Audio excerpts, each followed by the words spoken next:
Perkenalkan, nama saya Sri Ayu Indah Lestari dengan NPM 204201516091, mahasiswa Kesehatan Universitas Nasional. Di sini saya akan menjelaskan mengenai pengkajian luka yang dilakukan oleh perawat pada luka dasar pasien. Asuhan keperawatan itu terdiri dari pengkajian, perencanaan, implementasi, dan evaluasi. Luka adalah gangguan integritas kulit.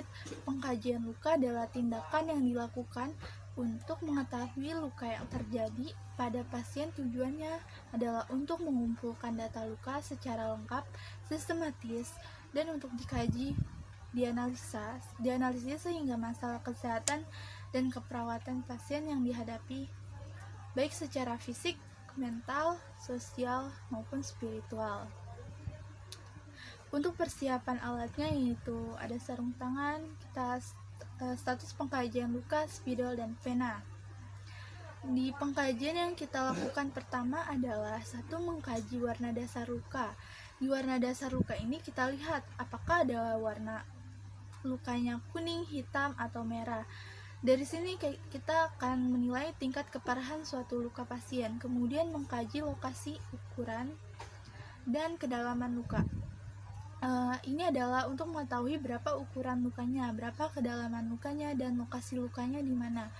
Tipe luka terbuka yang pertama yaitu ada lecet, biasanya terjadi karena jatuh atau tergores benda-benda kasar. Yang kedua ada luka robek, biasanya karena teriris pisau atau tersayat peralatan lainnya, umumnya terjadi di epidermis. Yang ketiga ada luka koyak, sama seperti luka robek, tetapi luka koyak umumnya lebih dalam dan berat. Yang keempat ada luka tusuk, disebabkan karena benda runcing seperti paku dan tidak menyebabkan perdarahan hebat.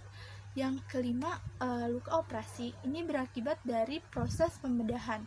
Beberapa bisa menimbulkan bekas luka, beberapa bisa pulih sepenuhnya. Yang keenam ada luka bakar, menyebabkan kerusakan kulit akibat adanya suhu panas, entah itu berbentuk cair, padat, atau uap. Terdapat 3 derajat luka bakar. Yang pertama, D1, kulit kemerahan dan tidak melepuh. Yang kedua, D2, yaitu kulit merah melepuh dan muncul gelembung berisi air. Yang ketiga yaitu D3, yaitu area yang terdampak cukup luas. Kulit tampak putih, terkadang tidak terasa sakit karena secara sarafnya sudah rusak. Lalu ada luka tertutup kontusio, adalah jenis luka tertutup yang paling umum. Penyebab kontusio adalah benturan benda tumpul yang merusak pembuluh darah kecil, kapiler, otot, dan jaringan di bawahnya. Pada beberapa kasus, kontusio juga dapat menyebabkan kerusakan pada tulang. Kemunculannya ditandai dengan memar berwarna kemerahan hingga kebiruan di area yang terdampak. Hematoma juga disebabkan oleh gangguan pada pembuluh darah kecil dan kapiler yang mengakibatkan penggumpalan darah pada daerah yang terluka itu. Bedanya hematoma berbentuk benjolan kenyal yang bernama lesi, tergantung pada tingkat keparahannya. Jenis luka tertutup ini biasanya berukuran besar atau kecil. Selanjutnya ada crush injury, terjadi karena tubuh terhimpit antara dua benda yang berat. Bentuk luka tertutup yang muncul biasanya memar kecil hingga yang paling berat kerusakan tubuh.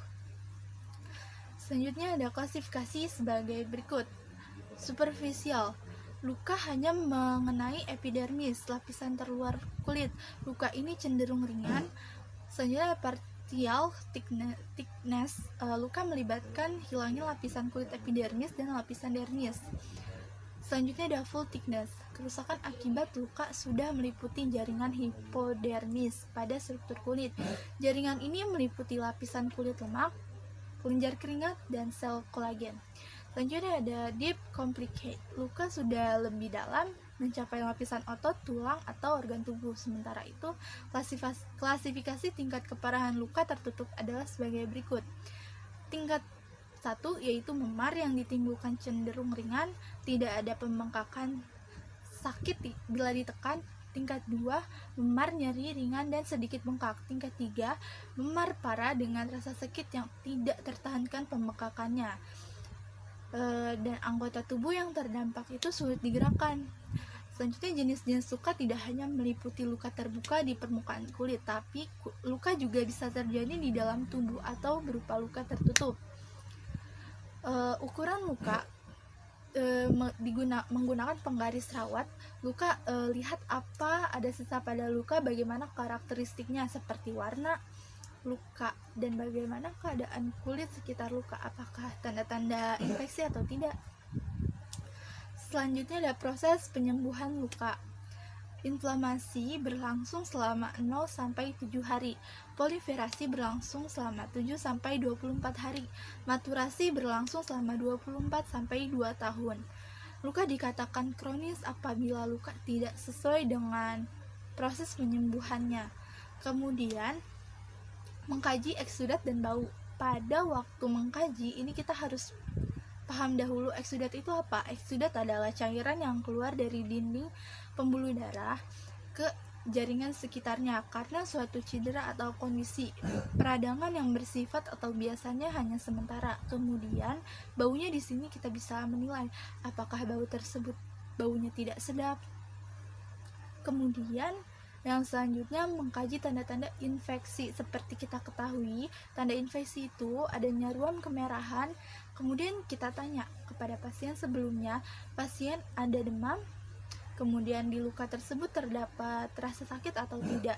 Kemudian apakah lukanya terasa panas dan apakah ada pembengkakan di sekitar luka. Kaji tanda-tanda inflamasi. Yang pertama adalah dolar, berarti nyeri atau sakit. Untuk menilai tanda infeksi bisa dilihat dari skala nyeri.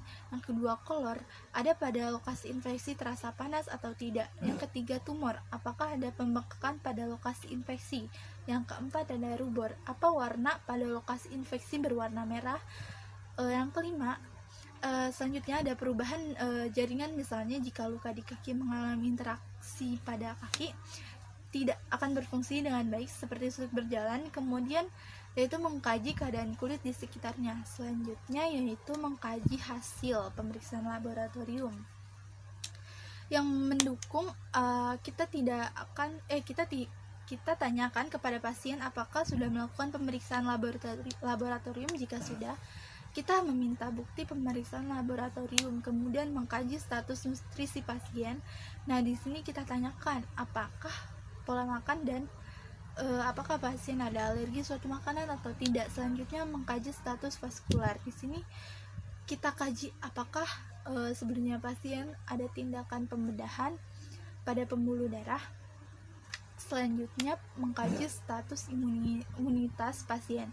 Nah, ini akan berhubungan dengan sistem kekebalan tubuh. Selanjutnya mengkaji penyakit yang mendasari, apakah pasien ada penyakit diabetes mellitus yang akan berpengaruh pada proses penyembuhan luka. Kemudian setelah itu catat seluruh hasil pengkajian pada lembar observasi. Setelah pengkajian dilakukan, selanjutnya tindakan terapeutik yang dilakukan oleh perawat kepada pasien. Sekian, terima kasih. Assalamualaikum warahmatullahi wabarakatuh.